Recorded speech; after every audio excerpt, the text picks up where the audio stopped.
રજવા VR લાઈવમાં આપનું હાર્દિક સ્વાગત છે. ધન્યવાદ ભાઈ.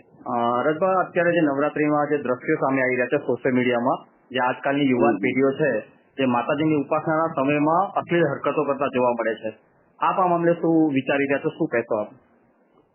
દુઃખ થાય ખૂબ, બીજું તો શું વિચારવું. તો આપણે આવું જોતા જ આવીએ છીએ. આપણે જ આપણું મૂળનું પૂરું કરી નાખ્યું. આપણી પરંપરાનું, આપણી સંસ્કૃતિ ધર્મ માટે હું બધાને એ જ કઉ છું કે લાખો નહીં કરોડો લોકો કપાઈ ગયા છે સભ્યતા માટે, મર્યાદા માટે.